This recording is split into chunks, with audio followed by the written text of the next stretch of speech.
Whether you're a coach who's been in business for years or a coach who's yet to work with your first paying clients, if you exist here in this online realm where you're using your business online to find people from all over the world to work with, then there's a good chance you have come up against the issue of wanting to grow your business to bring in more business than what you're experiencing now. I know this can be a really frustrating place to be.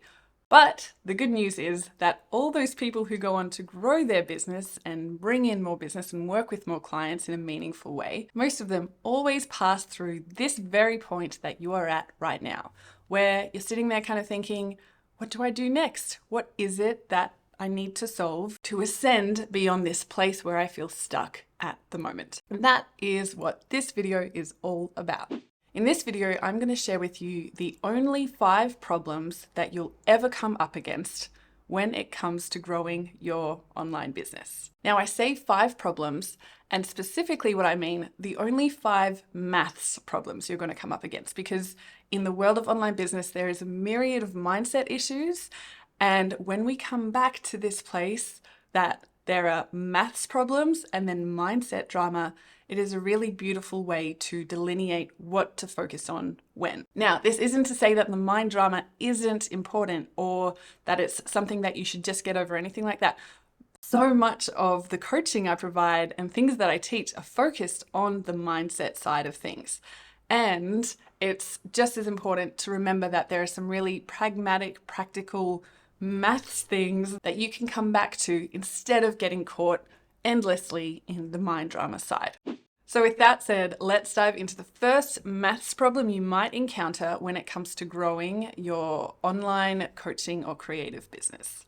And that is not having a good target market. Now, lots of this video is going to include lots of marketing jargon and speak, and I'm going to do my very best to translate it into human speak because my brain thinks in human speak, and I'm constantly translating whatever market speak I learn about into that human speak. So when I talk about a good target market, this is referring to who you are talking to, who your business exists to serve in this online realm. The fact is you have to know who you're talking to. And this doesn't mean you need to know your ideal client avatar and like what car they drive and what they do on their weekends and all that demographic stuff. But it does mean that you have a connection as to who you're talking to or who would benefit most from your offer. Now, in one of my previous videos, I talked about getting to know your best fit client and how to do that. So you'll find a link for that either popping up on your screen now or in the show notes below. But at the end of the day, your target market / the real humans who you're speaking to, if you're not clear on who they are and why they stand to benefit from what you offer, then you're going to come up against that problem of growing and selling more of your coaching. So if you don't have clarity on who would benefit most from what you offer, then you have a target market problem, and that is for sure worth looking at. Now let's move on to the second problem you might encounter when it comes to growing your coaching business. And that is a traffic problem. Now, traffic is another one of those very markety terms, so let me bring this home for you.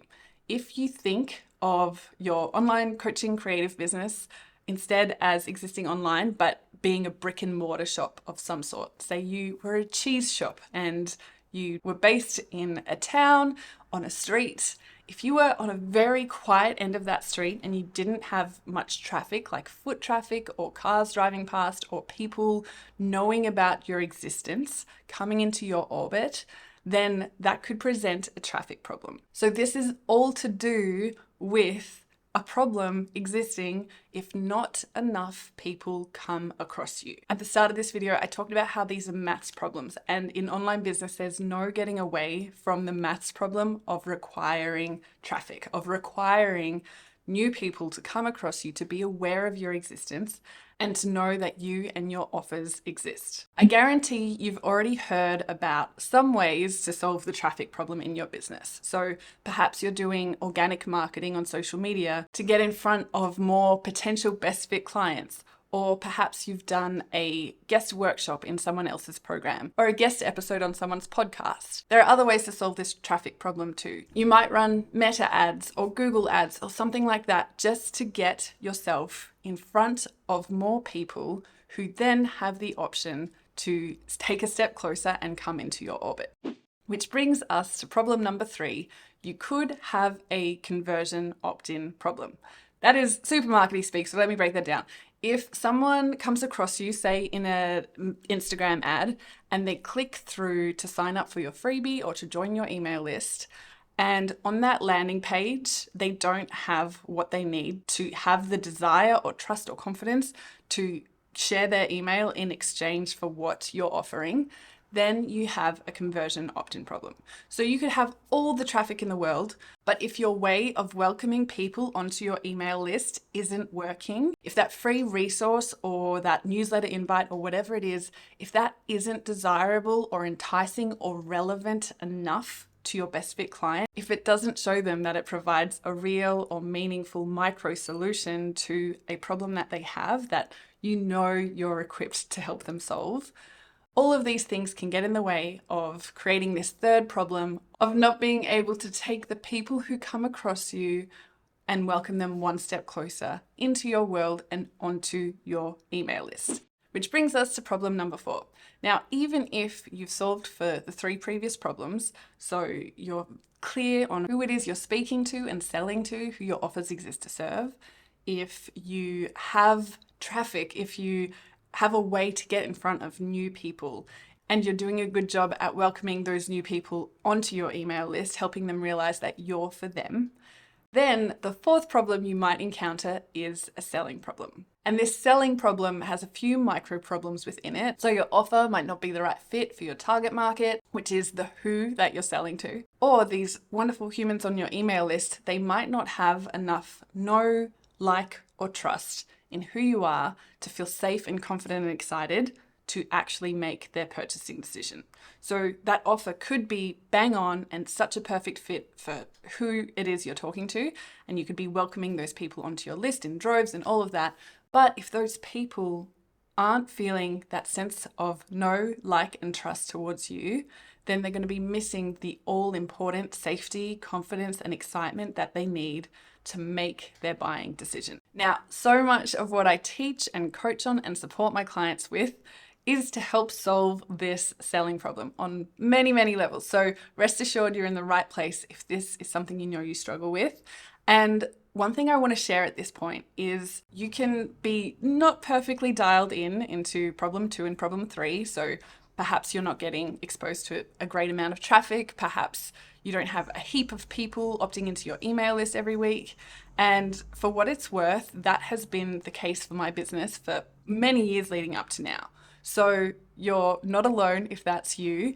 And when it comes to the skill of selling, the skill of letting these best fit clients know about your offer, to feel safety and confidence and excitement to decide, to feel a sense of know, like, and trust towards you, all of these things, if you have skills in that area, then you can still make meaningful growth and sales in your online coaching and creative business without needing tens of thousands of new people coming across you every week. And that isn't to say that you shouldn't focus on solving problem 2 and problem 3. Those are definitely really, really worthwhile problems to solve that will give your business a level of sustainability and growth that it deserves. But you could have solved all 3 previous problems and still be really disappointed with your results if you haven't solved this 4th problem of selling. Now, the 5th problem you might encounter as you grow your online coaching business is a scaling problem. So for instance, if you've solved all those previous 4 problems and now you have a booked out private coaching practice, but you still want to make more sales, you want to grow your income, you want to grow your impact, then the issue is that you don't have a scalable business. In the world of online coaching, some of the most common ways you'll come across to overcome this scalability problem is to go from only offering private coaching to offering group programs or memberships or self-paced courses. That includes things like digital products that don't require any delivery time from you, but would also still require effort on the front end to promote and sell and market and generate traffic and help people opt in and understand the value of that offer that they're making the decision to buy. So all of that still happens, but on the delivery end, you're not being limited by the fact that there's only one you.